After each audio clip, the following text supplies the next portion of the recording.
দর্শক, আমরা সংবাদের প্রথমেই জানাচ্ছিলাম যেমনটা যে গুম বিরোধী আন্তর্জাতিক কনভেনশনে বাংলাদেশের স্বাক্ষরের বিষয়ে বিস্তারিত জানাতে নিউজরুম থেকে যুক্ত হচ্ছেন সহকর্মী আমিনুল ইসলাম। আমিনুল, বিস্তারিত জানাবেন। আন্তর্জাতিক গুম বিরোধী কনভেনশনে বাংলাদেশ আজকে কিছুক্ষণ আগেই যুক্ত হয়েছে এবং সেই কনভেনশনে বাংলাদেশের অন্তর্বর্তীকালীন সরকারের প্রধান উপদেষ্টা ডক্টর মোহাম্মদ ইউনূস তিনি স্বাক্ষর করেছেন। এর ফলে এই যে জাতিসংঘের গুম বিরোধী যে সনদ তার সঙ্গে বাংলাদেশ যুক্ত হলো। 2006 সালে এটি জাতিসংঘ এই সনদ জাতিসংঘে এটি অনুমোদন হয় এবং সেই জাতিসংঘে পাশ হয় এবং এরপরে 2010 সাল থেকে 34টি দেশের অনুস্বাক্ষরের পরে এটি কার্যকর শুরু হয়, অর্থাৎ এটি কার্যক্রম শুরু হয়। তারপর থেকে আসলে বাংলাদেশ বিভিন্ন সময় এই গুম বিরোধী কনভেনশনে স্বাক্ষর করার দাবি উঠলেও সেটি আসলে বিগত সরকার সেটি করেননি, এই গুম বিরোধী কনভেনশনে যুক্ত হয়নি।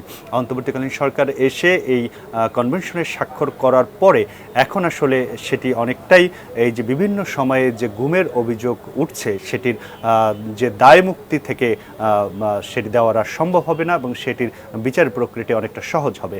আমরা জানি যে আওয়ামী লীগ সরকারের পতনের পরে বিভিন্ন জায়গা থেকে এই বিষয়টি উঠে এসেছে যে অনেককে গুম করা হয়েছে, বিশেষ করে আয়নাগড়ের চিত্রটি সামনে চলে আসে এবং সেখানে থেকে অনেকে বের হয়ে আসেন এবং এরপর থেকে আসলে এই গুমের বিষয়টি বেশ আলোচনা পায়। এর আগেও বিভিন্ন সংস্থা থেকে দাবি করা হয়েছিল যে বাংলাদেশে অনেককে গুম করা হচ্ছে। বিভিন্ন মানবাধিকার সংস্থা থেকে তারা যে পরিসংখ্যান করেছিল তাতে প্রায় 5 শতাধিক মানুষের তারা একটি ধারণা দিয়েছিলেন এবং যে রাজনৈতিক দলগুলো ছিল, বিশেষ করে তখনকার বিরোধী রাজনৈতিক দলগুলো, তারা কিন্তু এই গুমের বিষয়ে বেশ বড় ধরনের অভিযোগ করেছিল এবং তারা হাজারের উপর মানুষকে গুম করা হয়েছে এমন অভিযোগ এনেছিল।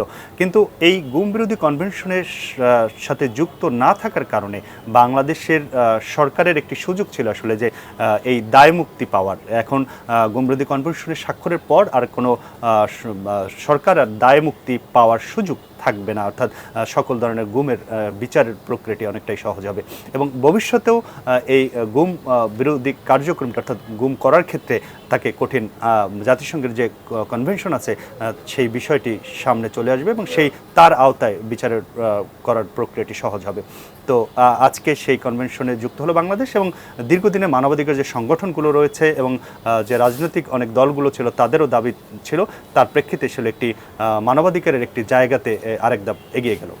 তো আমরা এই গুম বিরোধী কনভেনশনে যে বাংলাদেশের যুক্ত হওয়ার আজকের বিষয় এই ছিল আমার কাছে বিস্তারিত।